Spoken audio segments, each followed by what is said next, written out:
తెలుగు వారి #1 choice Telugu matrimony. Ahmedabad విమాన ప్రమాదంలో 28 మంది మెడికల్ ప్రాణాలు కోల్పోయారు. మరొకరు కనిపించకుండా పోయారు.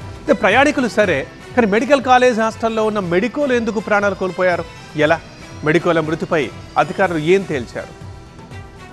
అహ్మదాబాద్ లో ఎయిర్ ఇండియా విమాన ప్రమాదం పెను విషాదమైతే ఆ విమానం బీజే మెడికల్ కాలేజ్ హాస్టల్ బిల్డింగ్ ను ఢీకొట్టి 28 మంది మెడికోల ప్రాణాలు తీసింది. కంట్రోల్ తప్పి దూసుకెళ్లిన విమానం బిల్డింగ్ ను చీల్చుకుంటూ పేలిపోయింది. 2 భవనాల మధ్య ఉన్న ఖాళీ ప్రదేశంలో విమానం ఇంజిన్ పడిపోగా బిల్డింగ్ ను బలంగా ఢీకొట్టడంతో పెద్ద శబ్దంతో బ్లాస్ట్ అయింది. దాంతో మెడికల్ కాలేజ్ హాస్టల్లోని 24 మంది మెడికోలు అక్కడికక్కడే ప్రాణాలు కోల్పోగా ఆ తర్వాత మరో 4 మృతి చెందారు. అయితే మెడికోల మృతికి ప్రధాన కారణం మంటల తీవ్రతగా గుర్తించారు అధికారులు. విమానం ఫ్యూయల్ ట్యాంకర్లు బ్లాస్ట్ అవ్వడంతో 1000 డిగ్రీల సెల్సియస్ ఉష్ణోగ్రతతో మంటలు చెలరేగినట్లు ప్రకటించారు. విమానంలోని ప్రయాణికులే కాదు, హాస్టల్లోని మెడికోలు సైతం మాంసపు ముద్దలుగా మారిపోయారు. DNA టెస్టులు నిర్వహించి మృతదేహాలను కుటుంబ సభ్యులకు అప్పగిస్తున్న పరిస్థితులు తీవ్రంగా కలిచివేస్తున్నాయి. విమాన ప్రమాదానికి గురైన మెడికల్ కాలేజ్ హాస్టల్లో తెలుగు రాష్ట్రాలకు చెందిన మెడికోలు కూడా ఉన్నారు. అయితే వారంతా ప్రమాద సమయంలో ఆసుపత్రిలో విధుల్లో ఉండడంతో సేఫ్ గా బయటపడినట్లు తెలిపారు. ఇక విమాన ప్రమాదం తర్వాత ఒక్కొక్కరిని మెడికల్ కాలేజ్ హాస్టల్లోకి అనుమతిస్తున్నారు పోలీసులు. దాంతో కొందరు మెడికోలు లగేజ్ తీసుకుని వెళ్తున్నారు.